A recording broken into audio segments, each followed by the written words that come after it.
the R.A.C, that's something that we talk about a lot in our program. And, you said it right there, relationships, accountability, competitiveness. That's really what I'm rooted in. That's what our program's rooted in.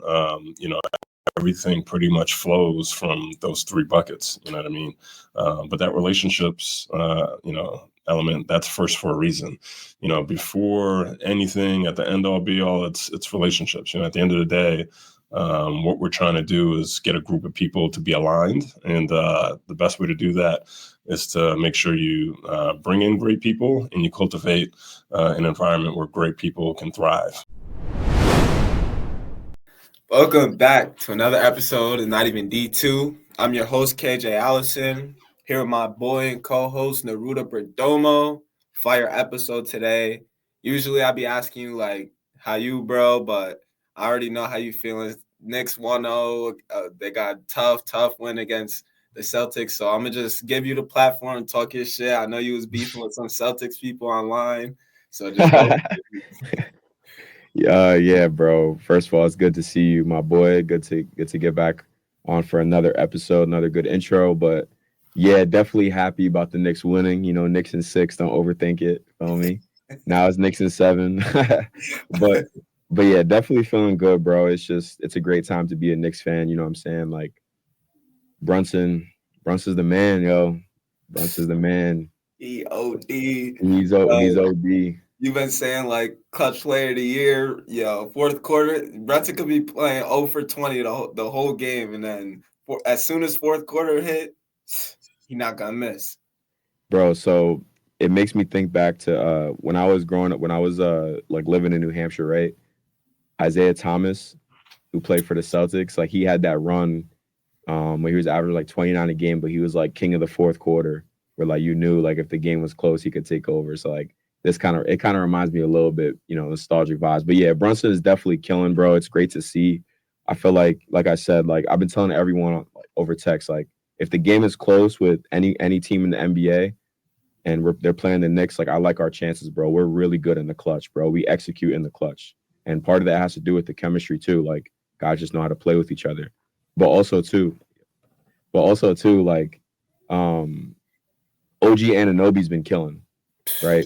I was having a convo about him this morning, bro. He looked like the best. He looked like maybe you can make an argument for like the best player on the floor in game one.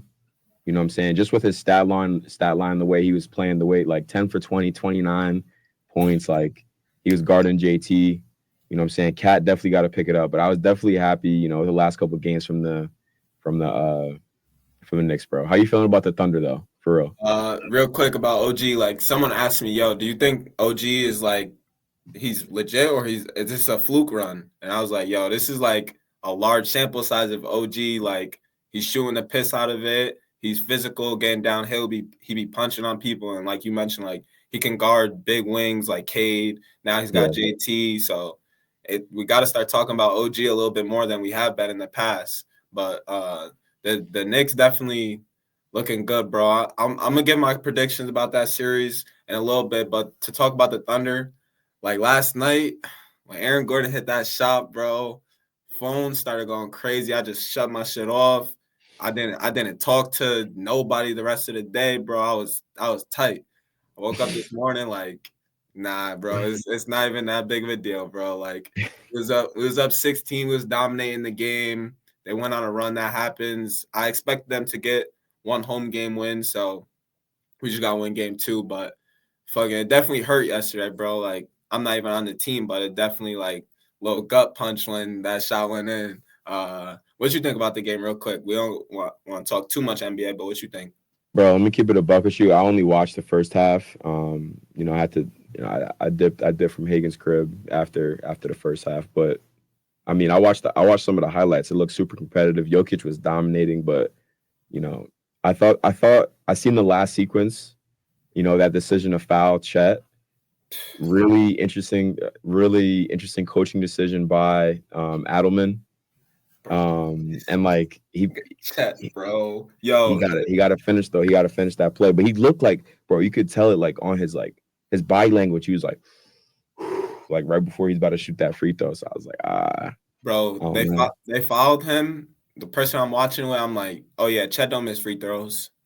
0 for 2, bro. 0 for 2. I was dead ass tight, bro. Yeah, you gotta come away with one.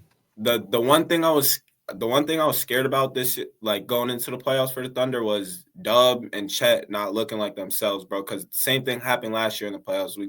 When it got real, they kind of like froze up, and I'm seeing the same thing from yesterday's game. So I'm hoping that changes. I think that it's gonna change, but if they not playing like all-star caliber players, then we got no chance. But real quick, so if you've been watching the show, I lost the predictions last week. I did my 40 push-ups. We put a little bet on it. 40 push-ups done. If you're watching on YouTube, you can see it. But let's talk about these series. We're just going to give our predictions. We're not going to give any breakdown or nothing. We're going to go series by series. We'll start with the Timberwolves versus Warriors. We haven't seen any of those games. We're recording on a Tuesday. So who you got? I got Warriors in 7. I got Warriors in 7. Okay. I got the T-Wolves in 6. I was going to say 5, but I got the T-Wolves in 6. It's tough to get Curry out of there in 5, but I got the T-Wolves for sure. Next series, Cavs, Pacers. We already seen game 1. Pacers up 1-0 right now. So what you thinking? Damn, why I got to I could go. I got the Cavs. This is a caveat. If DG's playing, I got the Cavs in 6. But if DG's not playing, I got the Pacers in 7. So okay, those are my picks. You can't be. Yeah, you got to pick one. Game was set. I'm gonna pick. I got Cavs in 7. Then I'll go in the middle. Cavs in 7. All right, bet. I'm gonna say Cavs in 7 too. Okay. All right, bet. Yeah. We'll do the Thunder Nuggets. I want to hear yours first before I say mine. I got Thunder in 7. I got Thunder in 7. I still got the Thunder in 6. I said that before the series started. I'm still gonna be strong on that. Thunder in 6, we good. But I'll say mine for the Knicks. I got the season 7. And I was gonna say Knicks coming into here, but I got the season 7. I respect it, bro. I respect it. I got the Knicks in 7. You know I got to root the home team, man. All right, bet. So we'll keep that going. We doing 40 again? 40. I'm not doing another 40. So all right, 25. Let's lock 25. in, team. Let's get this done. But let's talk about today's episode, bro. We got a really good episode. One that we've been really like trying to get, not to be like this, but like a black head coach, because there's not that many in Division III. So this one was big, and we got Coach Brandon Linton, who's currently the head coach at Tufts University, a really good school, leading a really good program. And how we got connected, I'm actually doing a project for school about like this lack of diversity issue in Division III, and he was more than willing to get on, but we decided like basically your story or your program is too important to just do it for that. Like, let's just do a regular episode with you. And it was a really good conversation, talking about his career. So just talk to me about what you thought about this episode and talking with Coach Lynn.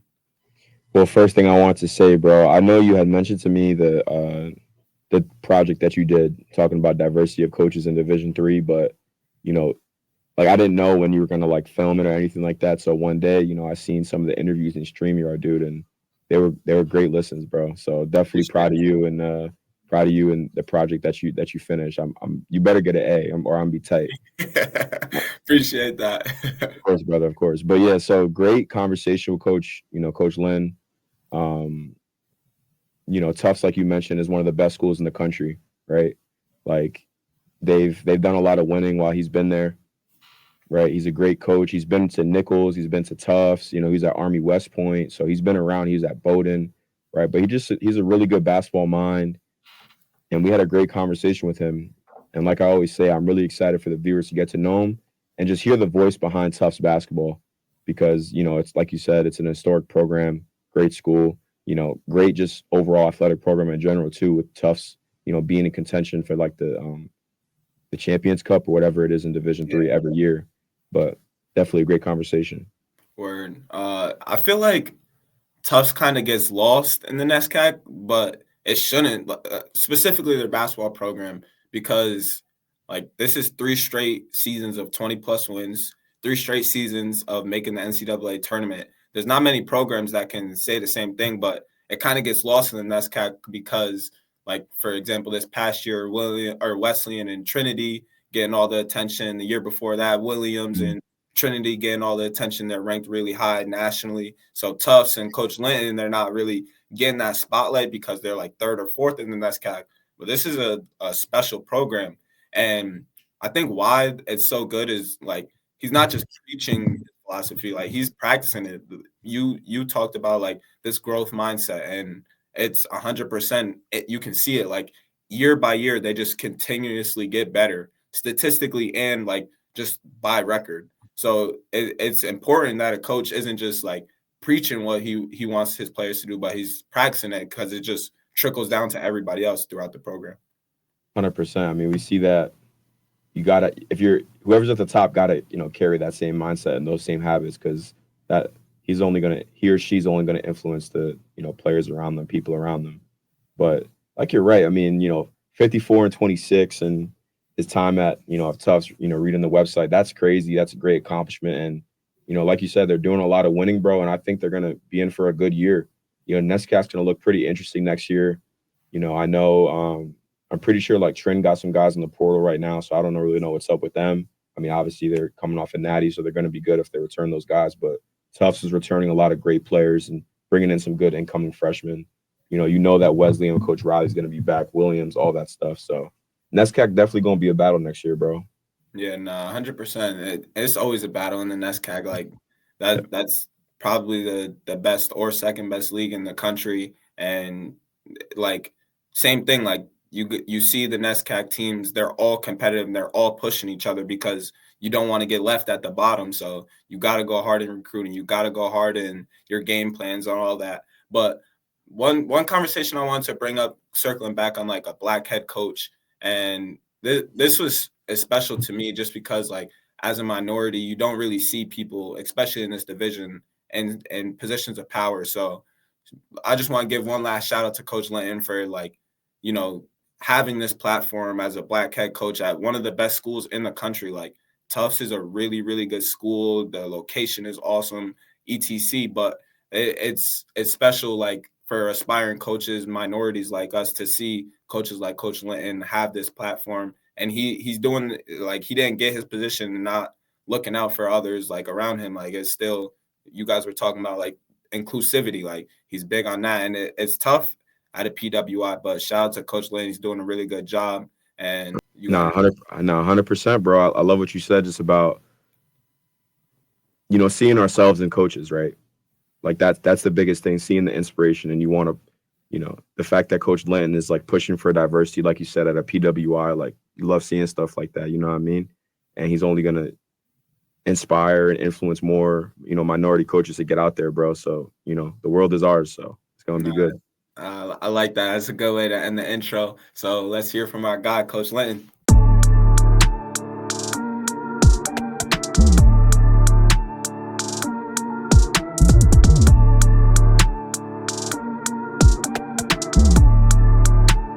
All right, we are here with Coach Linton. How you doing today, Coach? I'm doing great, KJ. Thanks for having me, man. Yeah, we appreciate you getting on, Coach. It's gonna be a great episode. But just kind of walk me through your day. How's your day been today? How's the offseason going for you? Yeah, everything's going good, man. We're it's a little different at the D3 level, as you guys know. Like you get to the offseason and less on the basketball on court stuff and kind of more on the administrative, recruiting, all that. But it's been good, man. Got a little workout in today. Now here with you guys. Yeah, you was telling us you got a few little babies. You got anything special planned with them this summer, or they're too young for that? No, a little light travel. Yes, I got the 2.5-year-old, 11-month-old. Honestly, the summer's going to be, just bringing them to Tufts and letting them run around in the gym and get energy out. But we'll do, we go down to Cape Cod. We got my wife's family down there. We'll go down to Charlotte to see my family. And then other than that, just little day trips probably.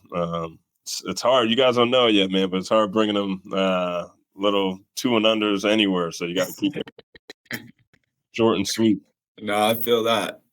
Coach, I had a quick question for you. So when we were texting you, I saw that you had a 917 number, and I got a 212 number. So New York City. So I'm wondering, can you kind of tell us about your background a little bit? I got to hear. Yeah, there you go. All right. Yeah, 917 Queens. I'm a Queens kid. So Okay. it's funny now. I've been in the Northeast and Boston and Maine and all this stuff too long, man. But yeah, I was born and raised in north side of Queens, so East Elmhurst, like right by LaGuardia Airport.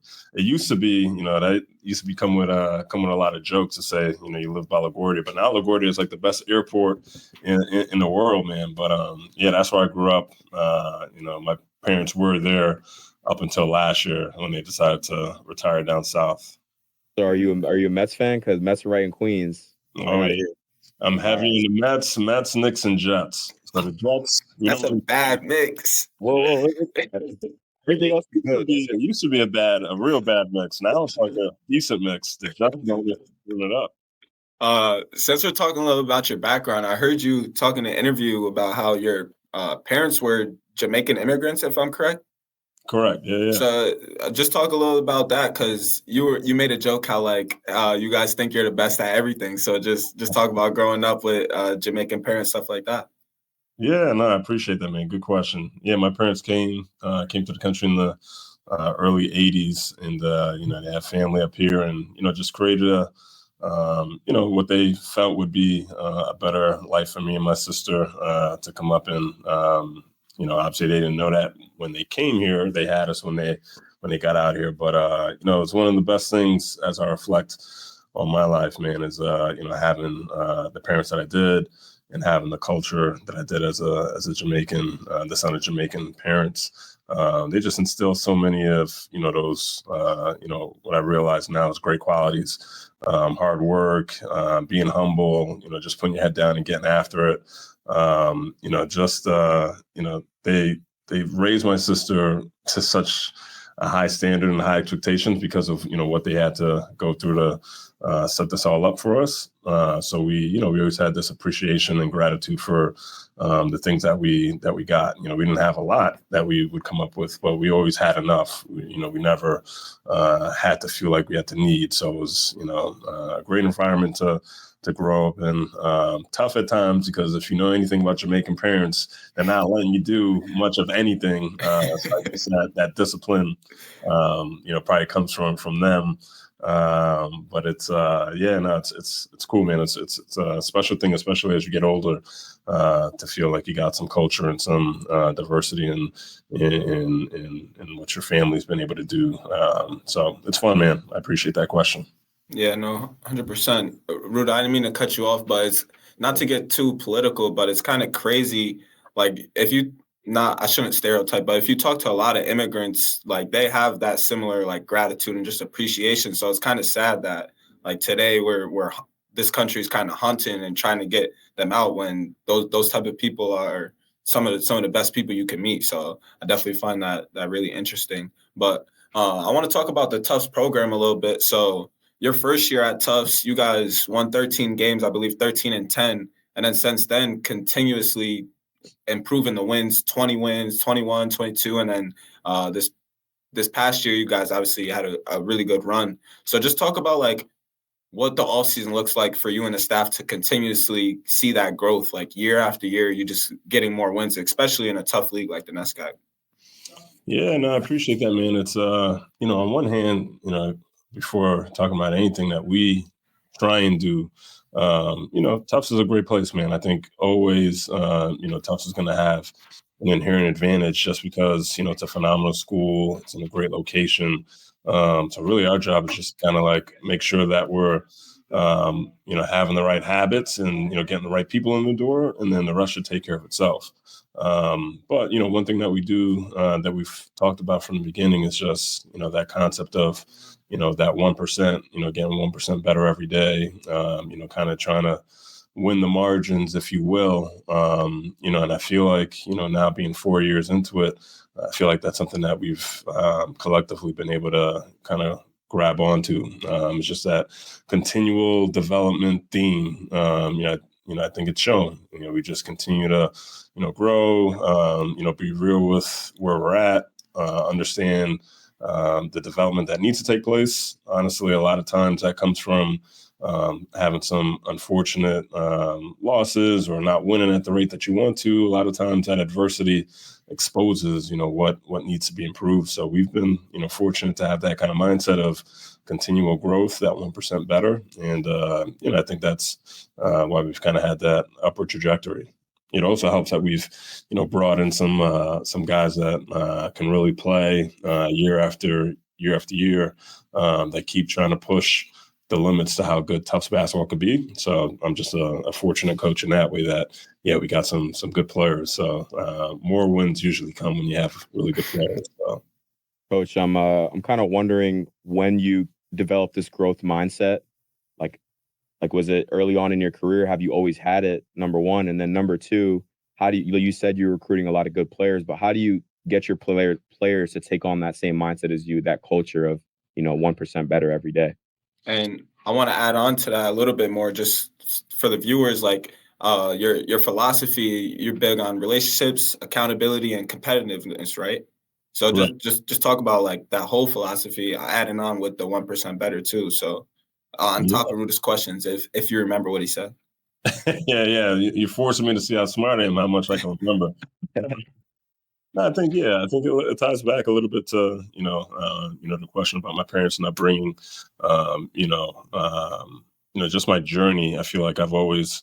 It was funny when I got the job at Tufts. One thing I talked about with the athletic director that was hiring me was that idea of imposter syndrome. You know what I mean? Like I always felt like, am I that good? Can I do this? And I think. We probably, whether we admit it or not, we probably all deal with that. But definitely for me, I was never, the D1 recruit. I was never the guy whose dad was a coach. I was never, it never felt like, this was a thing that I should be excelling at. Like there was no proof really for me to like say, hey, this is why I should be. So I think naturally, I always kind of had that underdog mentality. I always had that, I don't know if it's a thirst or what to just get better and prove people wrong, prove myself right. But I feel like I've always kind of inherently had that thought process. So, it was just natural for me to kind of try and pour that into my programs and the guys here. So that 1% element, I think it's just like a natural thing that just kind of flows from how I think, how I'm wired, how I've kind of gotten to this point. And the RAC, that's something that we talk about a lot in our program. And you said it right there, relationships, accountability, competitiveness. That's really what I'm rooted in. That's what our program's rooted in. Everything pretty much flows from those three buckets. You know what I mean? But that relationships, element, that's first for a reason. Before anything, at the end all be all, it's relationships. At the end of the day, what we're trying to do is get a group of people to be aligned. And the best way to do that is to make sure you bring in great people and you cultivate an environment where great people can thrive. So, it's twofold, right? You got to develop it, but you also, you got to attract that within your program. So, that obviously ties into our recruiting and making sure that we're doing what we need to there. But relationships is the number one goal. We had our team barbecue, end of the year barbecue yesterday. And, that was one thing that we said, man, at the end of the day, we want to create the best, family. And in the process, hopefully we get a bunch of wins doing so. But the relationships is number one. That accountability piece almost goes hand in hand with relationships. If you care about the people in your circle, you're obviously going to be on top of what you're doing, right? Because if you're not on top of what you're doing, you're going to be holding each other back. Like you guys are running this podcast. If Ruda's not on his game, guess what, KJ? Right? You're probably going to suffer, right? And that's a fact. Same thing, yeah. Yeah. So and it's the hardest thing to honestly, I'll be, frank with you guys. It's the hardest thing to get right is that accountability piece. But that's the key. Is like if you could do that, all of a sudden you start to realize that relationships and accountability go hand in hand. And then we, at the end of the day, there's a scoreboard. We're trying to, they're keeping track of what's going on. You're trying to win and lose when you leave Tufts basketball. Like that's going to be the same thing as you get into business, relationships, whatever it is. The winning and losing element doesn't go. So we embrace competing, but we try to make sure that competing is rooted in relationships and accountability. We don't compete for the sake of it being cutthroat to try and cut each other down. Like we compete like a family would compete. Like if you have a brother or a sibling, the same way that you would compete with them and try and kick their butt, literally kick their butt. But afterwards, you're able to love on each other and joke. Brother. Yeah. Yeah. Those are probably your most competitive moments, right? Or with your brother. So we want to have competitiveness, but rooted in something that's, relationship oriented. So if you're at the top of your game, KJ, Ruda, he's gonna be, up in his game, and vice versa. And if you have that, we feel if you have those three, key elements, you're bound to have a good environment. Now, winning and losing, you can't control that all the time, but that environment should stay consistently where it needs to be if you have those things. Yeah, Coach, that's super tough. I like it. You said it's the rack, right? That's what you call it, the rack. Ruda and I, like one of our earlier episodes, we talked with the Hampton Sydney coach, and he told us his program's SOE, Standard of Excellence. So that's something that we live by, SOE, but the rack definitely got to go up there too. Relationships, accountability, and competitiveness. You got to add that to the notebook, KJ. You got to add it. It's getting added for sure. But so I mentioned how you guys had a really good year this year. You guys at large bid, only 2 losses in the NESCAC. Only 2 losses were to Trinity, national championships, and Wesleyan, ranked number 1 through most of the year. So really good year. But I'm curious. So you guys made it to the tournament, won the first round, and then the Redlands game, midway through the second quarter, you guys were up like 16 points, but you ended up taking a tough loss in overtime. So I'm just like, I know how some coaches think, like when you take that tough loss, it's the only thing that's in your brain the whole offseason. Like, what could I have done better? What happened here? So I'm just curious, like, what were your takeaways from the tournament and that tough game against Redlands? Yeah, man, bad coaching. It's like you said, man, it's a bittersweet year because it's like it's such a great year. We did things that quite frankly haven't been done at Tufts before. It's the first time a Tufts team has won 20 games 3 consecutive seasons. First time a Tufts team has made it to 3 consecutive NCAA tournaments. First time a Tufts team has ever won 20 games in just the regular season before playoffs or anything like that. So it's like you had all these great things happen, but then it's like it makes the fall or like not, advancing all the way or not winning an NESCAC championship or, get into a Sweet 16 Elite 8. It makes it feel that much more deflating. But it's, it's interesting, man. You got to start where credit's due, man. It's to Redlands. They play a style, that ultimately, led to us losing and them winning. I think, we did a good job, obviously, of, taking care of the basketball for the most part, especially first half and even second half. Like, you're just bound to, like, turn it over against a team that plays that discipline within that kind of style. But I think where you saw us get worn down more was kind of in the mental. And we stopped kind of doing some of the things that we normally do in every other game. We got out-rebounded, which never happens.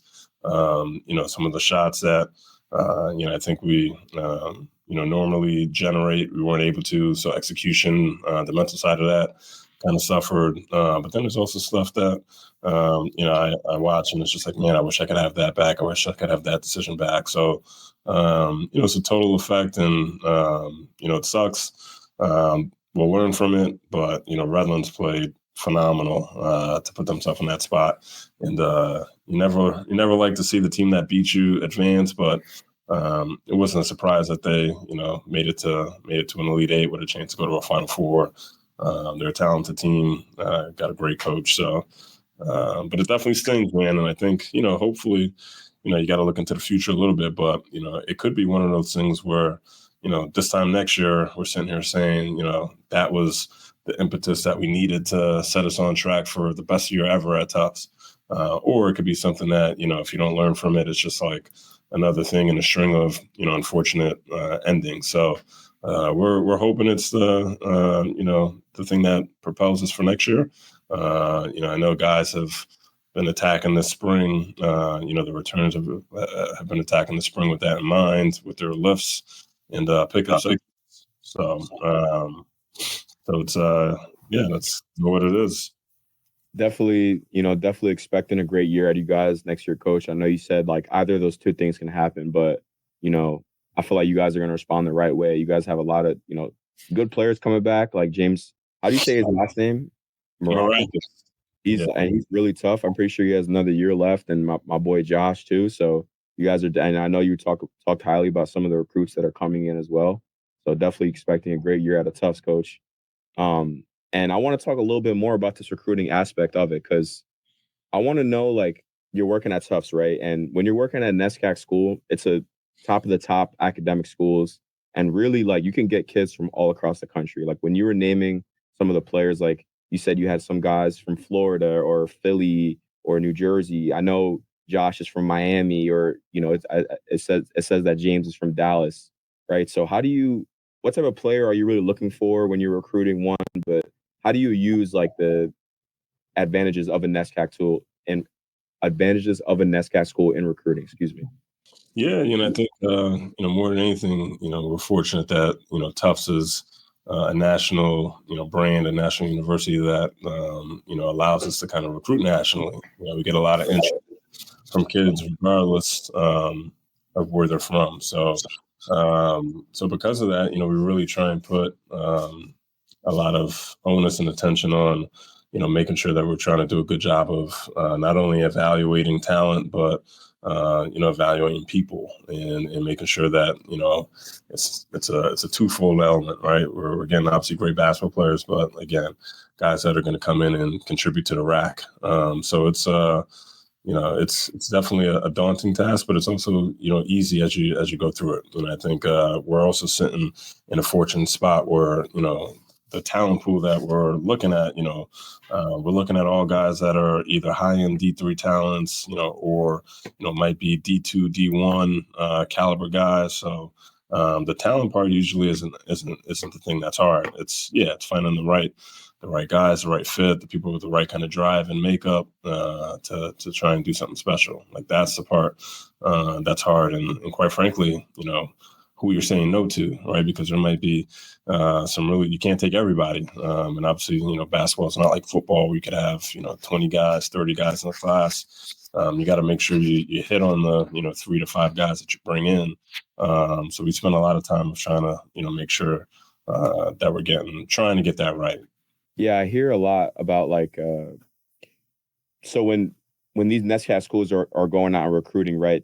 They may have like a little bit more of an advantage just because of the academics, right? Like they can get some of the guys who are trying to go Patriot League D1 or, a high academic, D1 conference that maybe they couldn't get that offer. They'll come to a NESCAC school and play high level basketball, but also get a high level degree. So it's definitely, great opportunity and advantages, coaching at a NESCAC school. No, absolutely, absolutely, and yeah, the academic piece of it, is a big part, right? There's probably a lot more talented guys that could be playing at Tufts that we'd love to have at Tufts. That unfortunately, with the admissions process, we can't recruit everybody. So it kind of it eliminates maybe half of the pool of talented guys that are out there. So on one end, it's give or take, right? You can look at that as like, oh man, I wish you could recruit whoever. But on the other end, yeah, I guess it's an advantage to know that you have a more kind of direct talent pool of what you're working with. So that kind of makes it easier to decide. And then from there, yeah, now you're fighting against the Amhersts, the Trinities, the Yales, the Browns, like everybody trying to get the same problem. Good high academic guys, but it's all fun in the end. I mean, the thing is, you've shown you could do it anywhere, though, because you did it at Nichols, too, right? Like, Nichols is kind of a completely different, like, academic environment, right? Like, I'm pretty sure low 80s in terms of acceptance rate. So they kind of let in, more people. And you won the conference championship your first season at Nichols, which is a big accomplishment. It's a great league, Coastal Commonwealth Conference, right? You guys played Nichols in the conference championship game. I remember watching that game. I'm pretty sure, like, I'm really close with Billy Arsenault, who's a great player for Endicott. But I remember just Nichols having a crazy run. And unfortunately, it was the COVID year. So it kind of ended the NCAA tournament. But just talk about your experience, coaching at Nichols, your memories from that amazing year, and all that good stuff. Yeah, absolutely.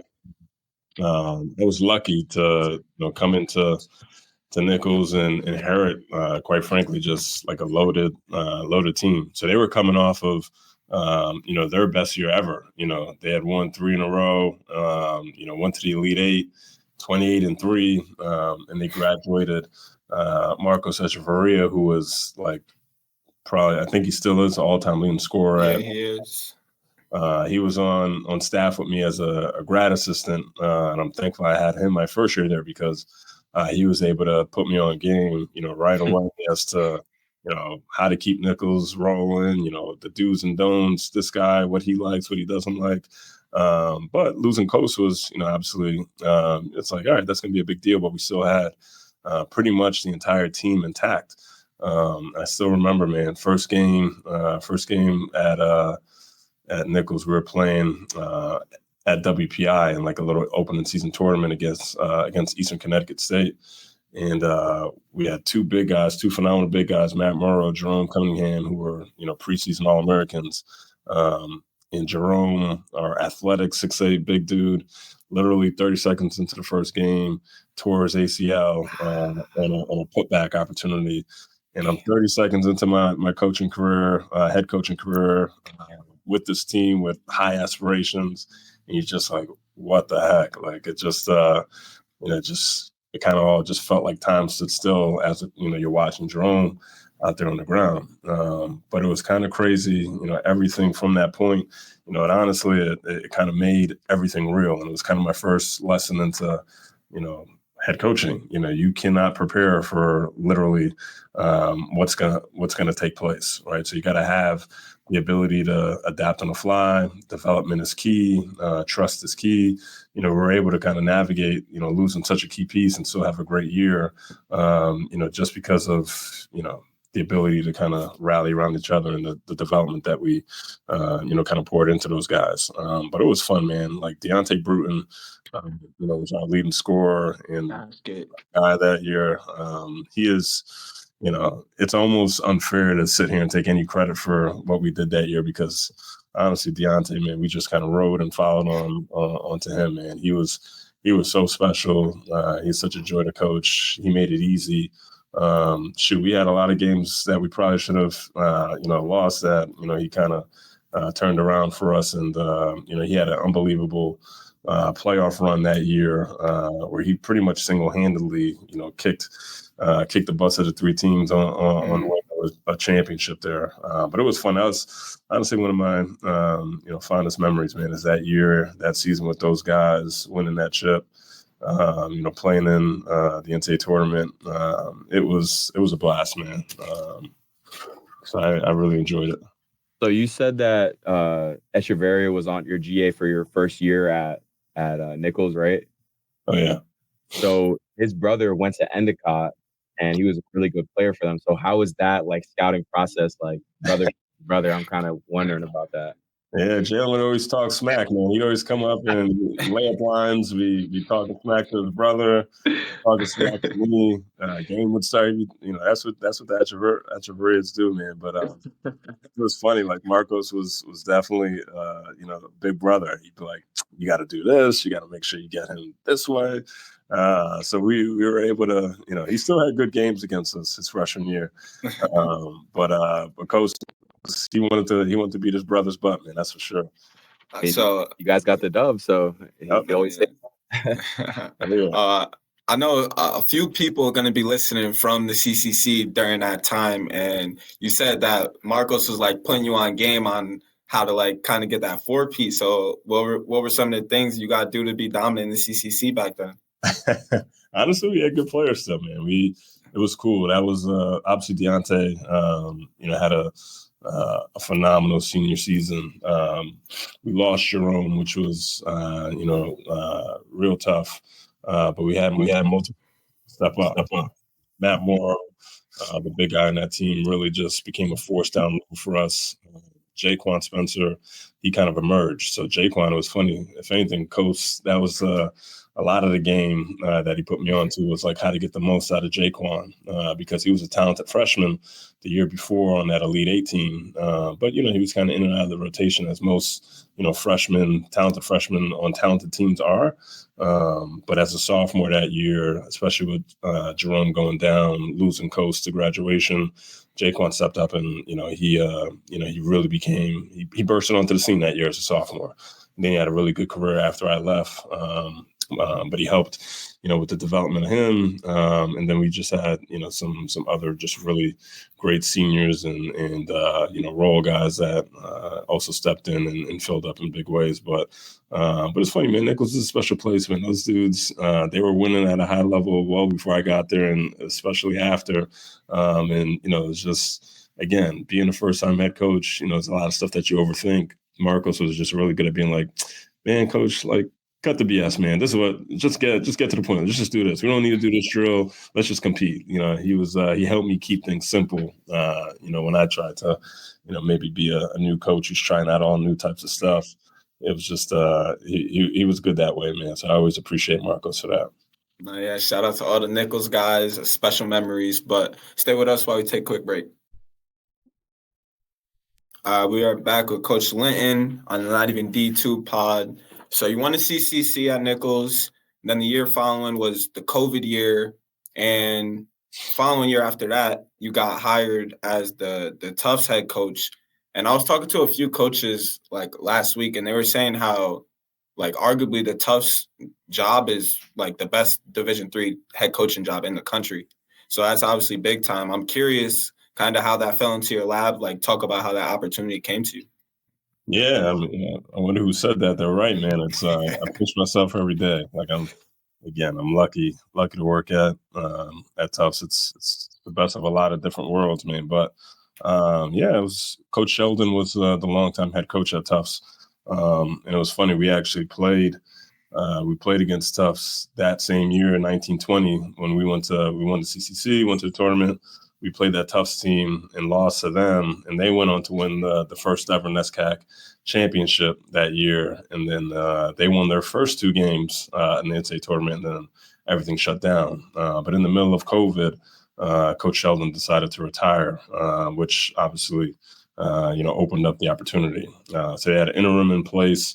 And then when the process opened up, I was fortunate to be one of the people that got in the mix. The women's coach here actually played college basketball with my wife at Bowdoin College.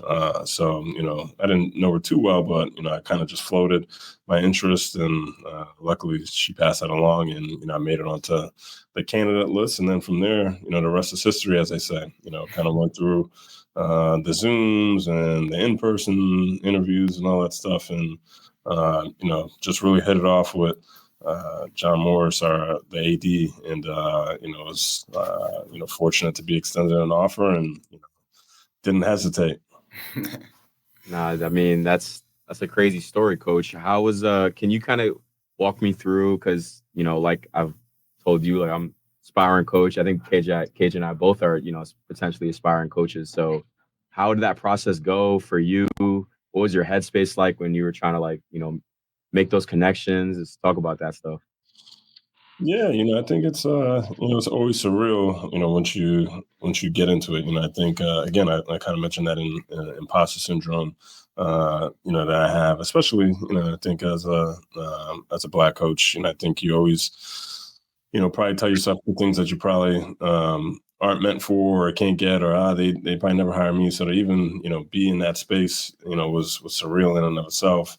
I think it was balancing a lot of different emotions, man. Like obviously, Nichols was a special place, but I think the NESCAC was always something that I had in my vision.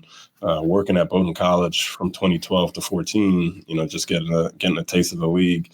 I knew, if I could ever, be a head coach at one of these schools, that would just align with, everything that I value in terms of being at a high academic place and all that stuff. So it was everything, man. It was a little bit of anxiousness, excitement, just trying to do everything that you can to, hopefully put yourself in the right light, talking to as many people that might be connected to the situation to see if that, could help in any way.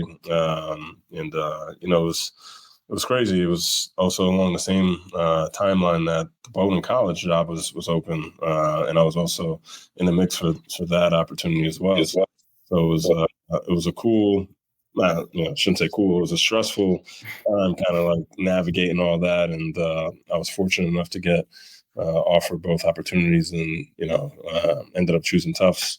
And again, I just mentioned, my wife played basketball at Bowdoin, so that was always a place that we thought that we could end up back at because of, the prior connection with me working there, her playing there. So it was kind of a whirlwind of a period, deciding between the two spots.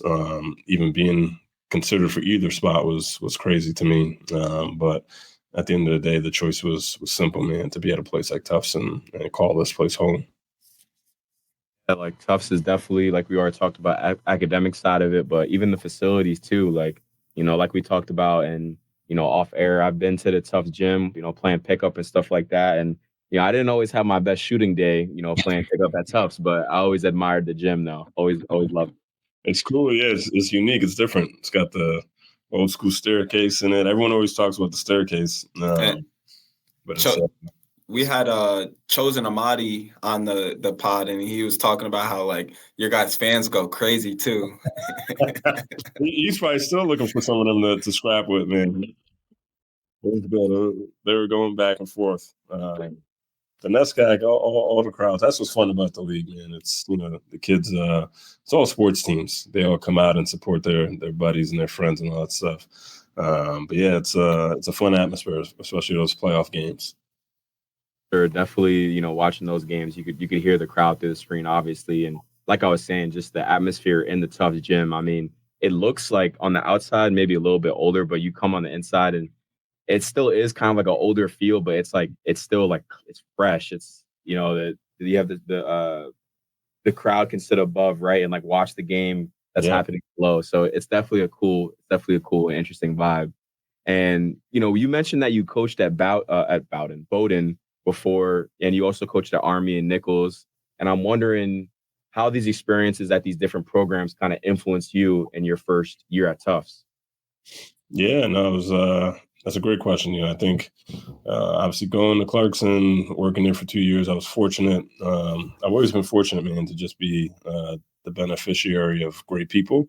And I think, that led to, that relationships, value in the RAC, I'm a byproduct of great people and great relationships. And, it really started with Mark Gilbride, who's not a head coach at RPI. Yep. He came in my senior year and took over and, was a head coach at Clarkson my last year. And, it's funny, man, I always, even at Nichols, and then when I got here to Tufts, I always come back to being a senior during, Coach Gilbride's first year as a head coach. And I tell him all the time, man, I'm just like, I apologize over and over because I'm like, man, I must have been such an asshole to be the coach of, because as seniors in college, especially with a new coach, you always think you know it all, and somebody new is coming in and they want to change everything. And I definitely was probably super headstrong and wasn't easy to deal with. So it's kind of funny how I took those lessons as I embarked on a first year at a Nichols, at a Tufts. But Mark was the best.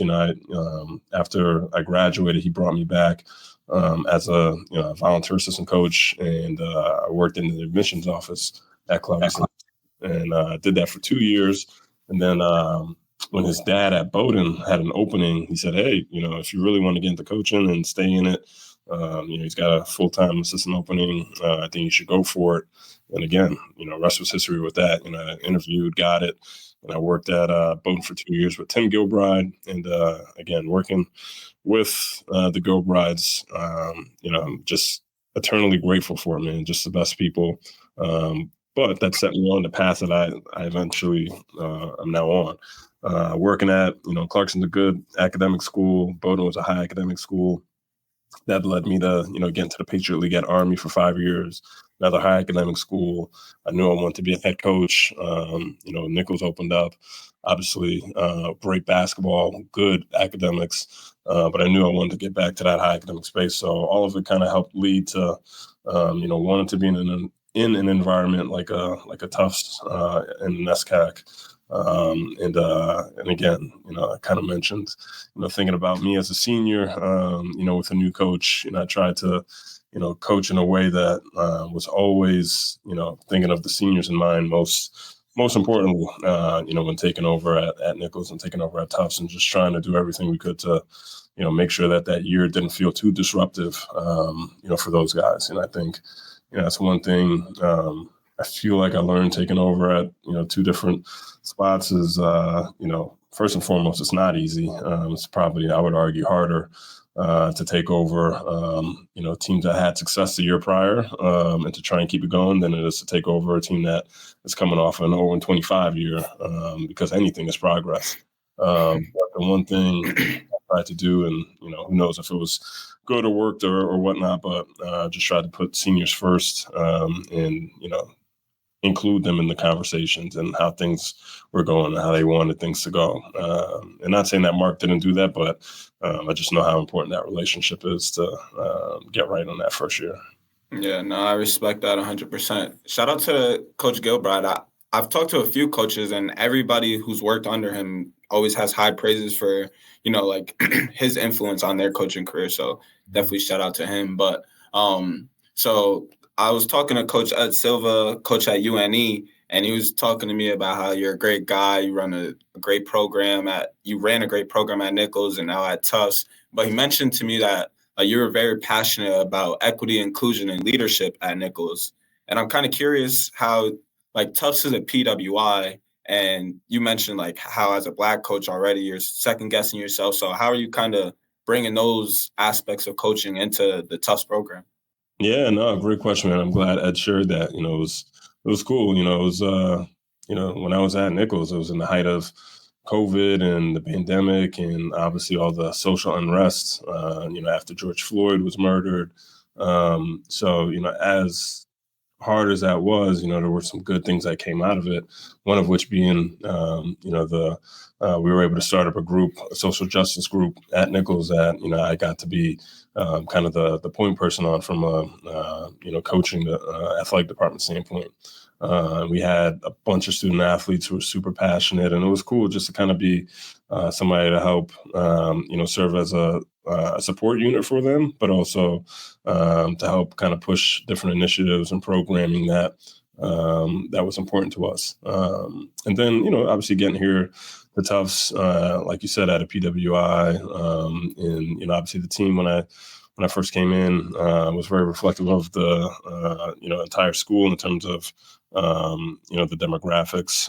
Again, not that any of that is bad. It's just interesting, right? And I think I felt like I had a unique opportunity to just carry out some of the ideas that I've always held true to myself, which every team or group doesn't have to necessarily be the same. It doesn't matter what it is, but I think perspective is key in all of this.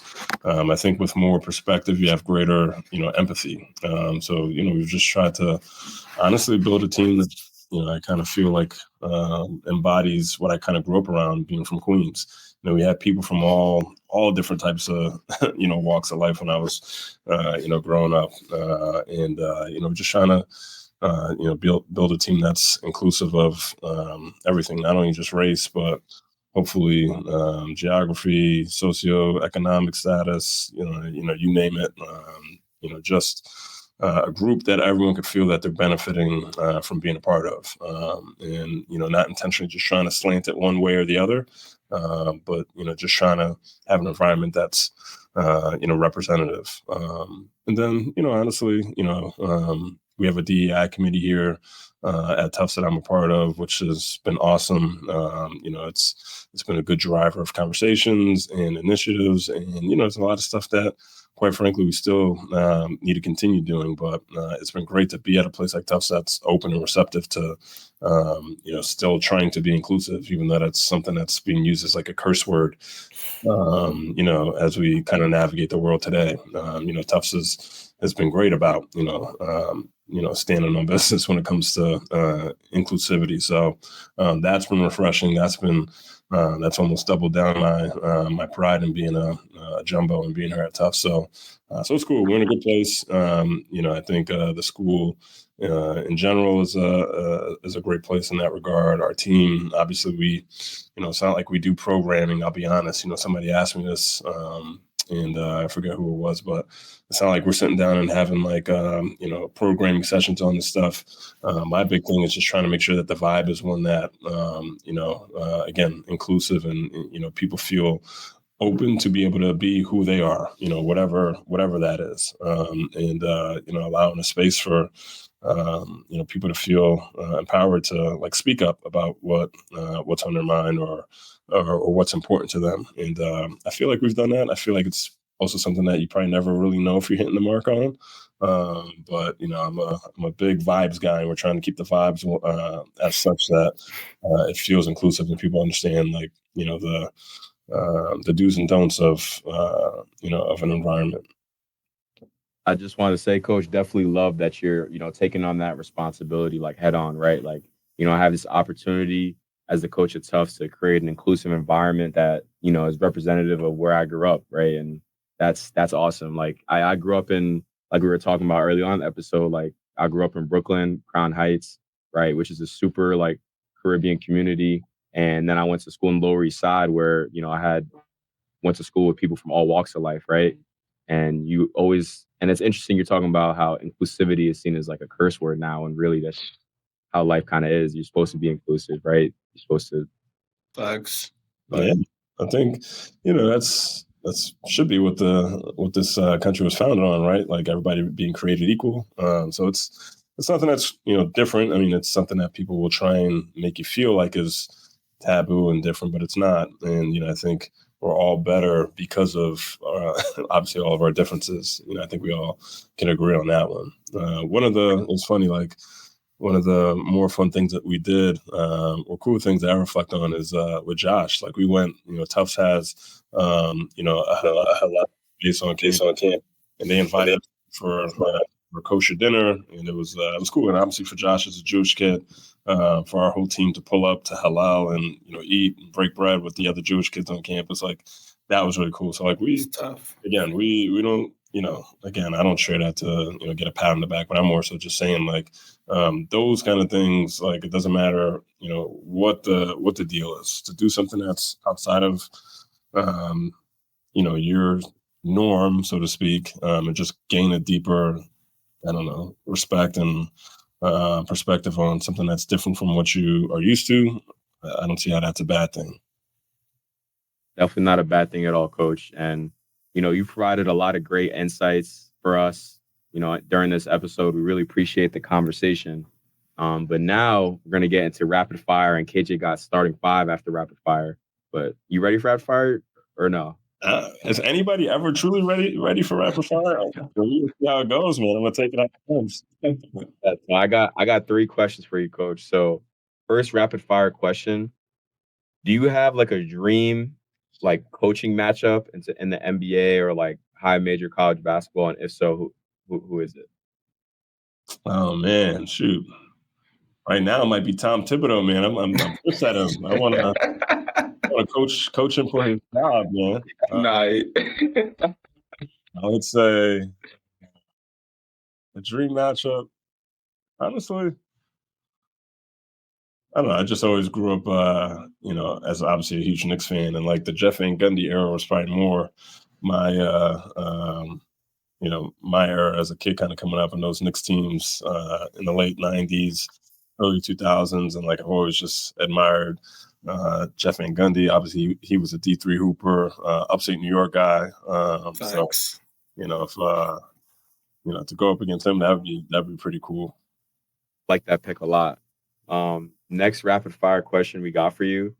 So you grew up in Queens, like you talked about, right? And I'm just wondering what kind of music taste you're into, because Queens and like Brooklyn as a whole has a lot of legendary rappers. And like, I'm like, my dad was a big Nas and Jay-Z fan, so that, brushed off on me. So I'm wondering like what you're into. Yeah, no, great question, man. If John Medley on our team, he'd be mad at me because I'm not listening to all the drill stuff that he's on now. But no, it's funny, like J. Cole, like yeah, that boy. It's funny. So J. Cole, his right hand man with Dreamville, the guy Ibrahim, he played high school ball at Holy Cross, where I went to high school. Mm-hmm. So Ebe was a couple years older. He had probably just graduated Holy Cross as I was coming in. But we would always, it's a community deal. So we'd always see each other at the games. He'd always come back for, we always run like a kids camp at our high school. And he'd always come back as an alum. I'd be there as a current player. But long story short, like going into, I think, my senior year, or I might have been actually going into college. So it might have been senior summer before my freshman year going to Clarkson. He came back to camp and he had a trunk full of like these mixtapes from his boy at St. John's. And he was giving them out to everybody. And we're like, nobody want this. Growing up in Queens, like everybody has a mixtape. Everybody's putting their. It was funny. It was after my freshman year at Clarkson because I had my car, and I remember he gave me the CD, and I was driving a couple kids home from camp, and we were bumping it, and it was J. Cole's. I forget. I'm blanking on which mixtape it was. But it was one of his first mixtapes, and I remember just like putting it on, and that's back when CDs were big. I remember putting it in the tray and just being like, this is different. This is a completely different sound. And from there, like I went back to Clarkson. I was just like, J. Cole is that guy. He's that guy. He's that guy. And like that's when Drake was just starting up, and it was always Drake versus J. Cole. So I've always been like a J. Cole guy. But any of the kind of more deeper rap, lyrical rap, I think that's kind of more my speed. I used to be able to say I'm a big Kanye guy, but now that I'm getting canceled now. But Kanye was big. Obviously Jay-Z, even as a Queens guy, I could big up Jay. But Cole is definitely the guy that I feel most connected to.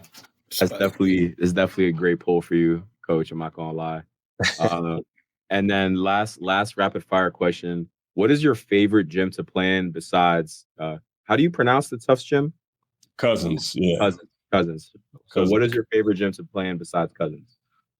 Ooh, at the D3 level? Let's do D3, and then if you have one from D1, we could do that too. All right, at the D3 level, man, this is tough. Favorite one to play in?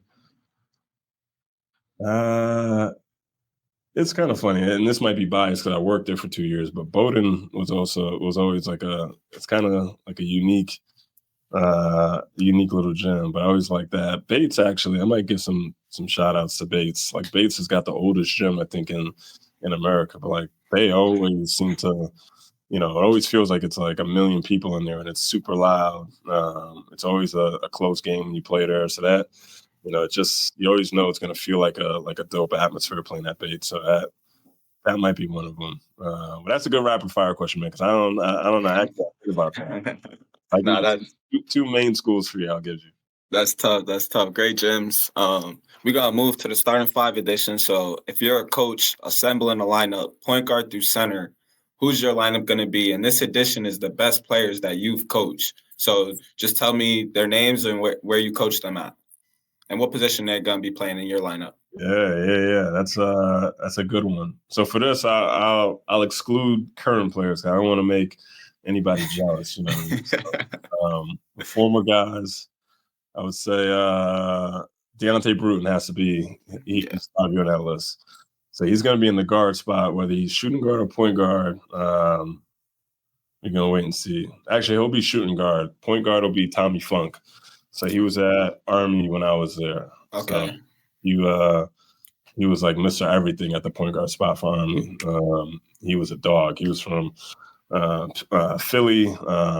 He played on the same team as Colin Gillespie, who went to Villanova. Tommy was a starting point guard. You know what I mean? Like that level of dog. But that's my backcourt. We're gonna be a little small, but we're feisty. We got a bunch of buckets, both for lefties. At the small forward, I might have to go with Dylan Thorner. When I was here at Tufts, I coached him for 2 years. He was a bucket. He was as good of a guy that I've coached. He went on to actually do a grad year at UC Irvine and was a bucket. We got some shooting and some size there. Could go a lot of ways with the other forward spot, man, but I'll go with Jaquan again. Jaquan, so him and Dylan, they can interchange. We could play a little small ball, be dynamic. But Jaquan, I put him at the 4. But he obviously I coached him at Nichols. He was a unique blend, man. He was like 6'6", 6'7", could dunk on you, shoot the 3, handle it, lock up. It's tough. I put Quan in there, and then a lot of good candidates for big guy, but I'll actually give a sneaky pick to my guy John Swords. He was a 7-footer at Bowdoin when I was there back in the day, and he literally couldn't be stopped. Like he was a dude who his first 2 years, like he couldn't walk and tie his shoes at the same time. Whatever the saying is. By the time his junior year came, like it just clicked for him, and literally he would just be at the rim and dunking on dudes, blocking shots. He had great hands and feet. He was almost like Bill Walton, like literally on court and off. He was kind of like unique, and he would read books in the locker room. He wouldn't do layup line. He would just read books in the locker room before games. Kind of an eccentric personality, but he was a force. So that's gonna be my 5. That's a great lineup, Coach. Definitely coach really good players. That lineup definitely do some damage. But that's going to do it for another episode of Not Even D2. We appreciate you getting on and hoping the best for Coach Lynn. Absolutely. Appreciate you guys having me, man. Love everything that you guys are doing. Keep up the good work. And, thank you for having me on. Thanks for tuning in to another episode of Not Even D2. Make sure you subscribe. Make sure you follow us on Instagram, Twitter. That's the best way to support the channel. And all episodes released on iHeartRadio, Pandora, Apple Podcasts, Spotify, wherever you listen to your podcasts. That's going to do it. And we'll see you next week on Thursday. Yo, bro, that was a fire episode. OD.